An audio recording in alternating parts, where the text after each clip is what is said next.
Coming up in this video, I'll show you an awesome way to dual boot Windows.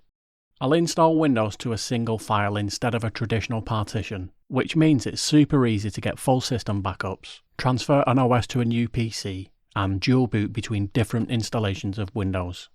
This is actually a clip from a longer video I've done which includes a long introduction, lots of extra info, and some frequently asked questions at the end. It was kind of a long video, so I thought it would be a good idea to edit it down into a shorter, simple video for those that just want to get straight into the action. All the commands that I use in this video will be in the video description, and I'll also leave a link to the original longer version of the video if you're interested in checking it out. So let's install the first OS. I'll start by inserting the Windows installation media and turning on the computer. You normally need to press a certain key combination to invoke the boot menu. On this Dell PC, I need to press F12 during the system startup.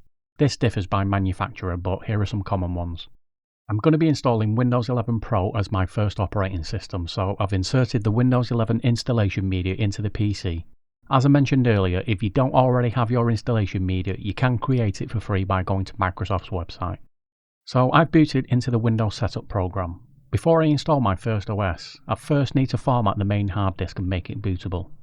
To do that, I'll press Shift and F10 to open a command prompt. I'll type Diskpart to go into Microsoft's disk partitioning utility. First of all, I'll type list disk to see what hard drives I've got installed in this system. Here we can see that disk 0 is my 500 gig SSD and disk 1 is a USB drive containing the Windows 11 installation files. First, we need to wipe the disk clean so that we can then start from a completely blank disk. Make sure you don't have any data on the disk that you need to keep, as the next steps will wipe the disk and delete any data that's on it. The following commands are for a computer that's using a UEFI type BIOS. If you're using an older system that only supports a legacy BIOS, the commands are slightly different. I'll leave the commands for both BIOS types in the video description, but for this demo I'm using a UEFI type BIOS, so I'll use the commands for that. And don't worry if you don't understand the following commands that we need to enter to prepare the disk. This only needs to be done once, and you don't need to understand how to create partitions to take advantage of this method for installing Windows. First, type select disk and then the number of the disk that you want to use to store your operating systems. So in my case I'm using disk 0, so I'll type select disk 0. Then type clean to wipe the disk clean. Next, type convert GPT to convert the disk to a GPT partition layout. Then type create partition EFI size equals 200. Next, type format fs equals FAT32 quick label system in quotation marks to format the system partition. Then type create partition MSR size equals 128. Next, we need to create the main partition that we'll be using to store our operating systems. To do that, type create partition primary and press enter. Then type format fs equals ntfs quick label host disk in quotation marks. This command formats the main partition as an NTFS partition type and it gives it a label of host disk. You can use your own label if you prefer. I've just called it host disk so I can glance at that disk and the label immediately tells me what it is. This will make more sense later when we have an OS up and running. Finally, type assign to assign the drive letter C to the new partition. To see the newly formatted partition you can type list volume. And here we can see volume 0 is my new C drive. We've now prepared the hard disk and it's ready to take our first OS. Let's start by creating a virtual disk. I'll create an 80GB disk for this one, so I'll type create vdisk file equals c:\win11work.vhdx maximum equals 81920, and the virtual disk will then be created. The reason I've entered 81920 for the disk size is due to the way megabytes are counted. For an 80GB disk, you could just enter 80,000 for the disk size, but when formatted it would come out as 78.1GB, which will work absolutely fine, but if you want your disk sizes to look exactly right, then you need to enter the correct size in megabytes. You can use an online calculator to work out what you should enter, but if you're not fussy, just enter the size you want to the nearest 1000. I've used win11work.vhdx for the file name for this new disk, but you can enter any file name you like. I recommend naming it in such a way that you can easily identify what it is when looking at the file name. For example, Win11Work for a work OS. or Win11 Gaming for a gaming OS. This just makes life easier later on if you want to back up the virtual disk or increase the disk size. You'll know which vhdx file you need to work with. Next, I'll type select vdisk file equals c:\win11work.vhdx to select the virtual disk that I've just created. And finally type attach vdisk. I've now created an 80GB virtual disk and attached it to the PC. I can close the command prompt and continue the setup process. I'll ensure the correct language settings are set and click Next. And I'll confirm the correct keyboard settings and click Next. Now, if you're using Windows 11 24H2 installation media, you need to ensure that you choose the option to use the previous version of setup. And the reason for this is that there is a bug in the 24H2 installation media which causes the install to fail when installing to a vhdx file. Choosing to use the previous version of setup will ensure the install completes successfully. Now that we're in the previous version of setup, I'll click Next at the language selection screen, then click on Install Now. The rest of the installation is like any other Windows install. Accept the license terms and click Next, then choose Customized Install. You should see the virtual disk that you've just attached. In my case, it's this 80GB drive with unallocated space. I'll click on that drive and click Next.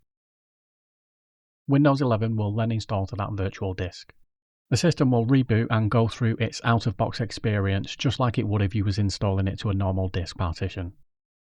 Complete the rest of the setup, and once the install is complete it will boot into Windows and you wouldn't really know the OS is installed on a virtual disk, as it just looks like a normal installation of Windows.